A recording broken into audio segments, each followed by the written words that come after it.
Thanks so much. Oh, just press this. Yeah, thank you so much, and thanks for having me. We're on a lunch break from HEC, which is why I can't stay for the whole meeting. I would otherwise have done, so I'm really sorry. I've only got like a short window that I can join you in.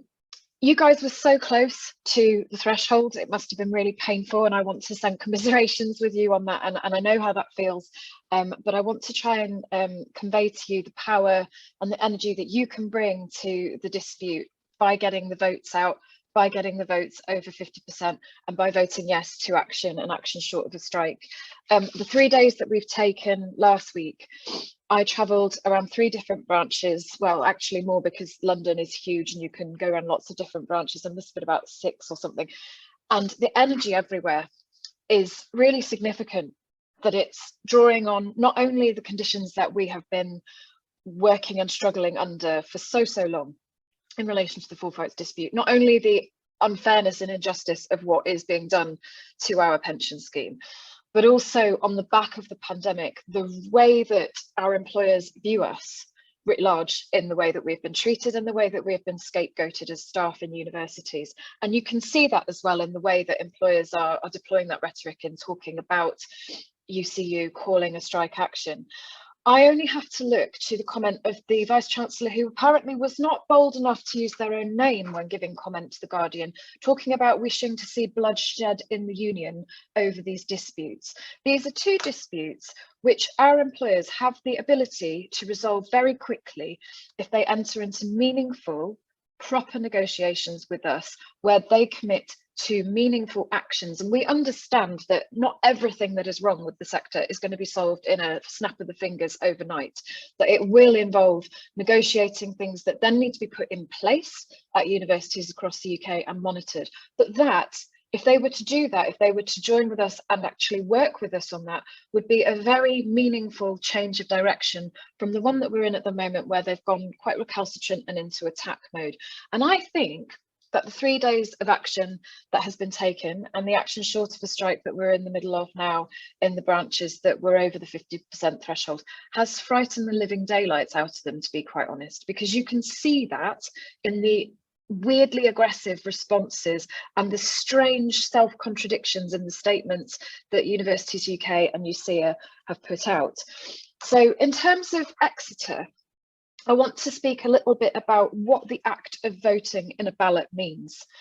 That voting is an act of solidarity with each other. It is an act of strength as well. And I know that this restructure that has been announced is full of uncertainty, and there are a lot of worries amongst so many staff at the university. You having a strong mandate to take part in UK-wide disputes will absolutely strengthen your hand in a local dispute, and it seems very likely to me that you are going to have to enter into a dispute. I know you're trying to get information about what is going on. I also know that you're in dispute over things around online recording and the way that that impinges on intellectual property and performance rights around the delivery of teaching. And I spoke to the head of higher education. I'm in the Carlo Street building here at UCU. I spoke to him just before I came on with you guys, and we agreed that we don't think we have seen an employer behave as aggressively as Exeter on those matters around intellectual property and performance rights. But a strong vote in these UK-wide ballots really does underline your strength as a branch, and you were very, very close to that. And it's an anti-democratic, awful threshold, but you were very, very close to it. So I have every confidence that you can get over the barrier, that you can be joining us in the disputes, but also that having that show of strength is really, really going to empower you as a branch to push back against the deleterious changes that your university senior management seek to impose on you. And when you come to actually having the information about this restructure, to push back on aspects of that are what we're worried about. The one, well, I suppose technically it's 2, because it's 2 ballots, but the best thing you could do is to vote in those ballots, to ideally vote yes in those ballots. And the next best thing that you can do is to make sure that you talk to your colleagues about putting that vote in the post and doing it in good time. I know the reballots run for a while, but making sure that it's not just the day before the deadline when you're worried about the post. Those honestly are the most important things you could do. Making sure your address is up to date and that you've got a ballot paper and all of that stuff, important too. But I think it's really important for us to step back and think, right, it is awful that we're in this position where we're calling strikes. We shouldn't have to do it, but we've been pushed to this point, and we have tried everything else, and we have been trying everything else for decades, and the only times that we have seen progress is when we have a strike mandate behind us. Our employers' representatives are never interested in talking to us properly and engaging with us properly. It's all weasel words and warm words until we have a mandate. So we have 58 branches at the moment with a mandate. 42 more are being balloted, including you. I am a West Country girl. I would love to see Exeter out on those picket lines. I would love to see us try and get Billy Bragg back out to you to play again, all that kind of stuff. I really want to see that possible again. And I know, and it was raised with me before this meeting, I know that there are concerns about students and about the impact on students. I would say look at the news from the NUS today.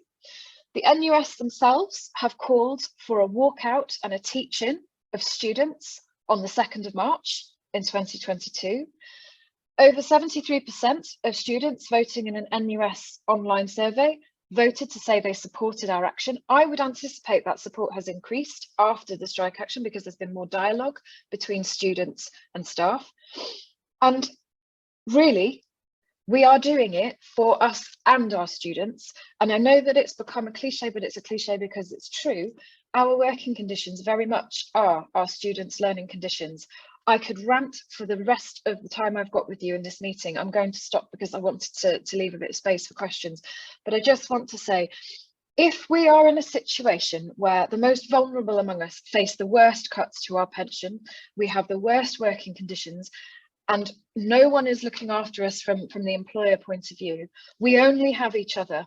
We only have each other, and it is by coming together that we have the strength to push back on our employers and force them to do the right thing. And there is division within our employers groups as well. There are those amongst the employers who know that they could be doing more, who know that the rhetoric that's being put out is incorrect, who know that there is misleading information being pumped out by the employers. We're on the right side of this, and I just urge you to vote and get everybody you know to vote so that you can join in with the dispute formally, because I know that you're with us in spirit. Thanks.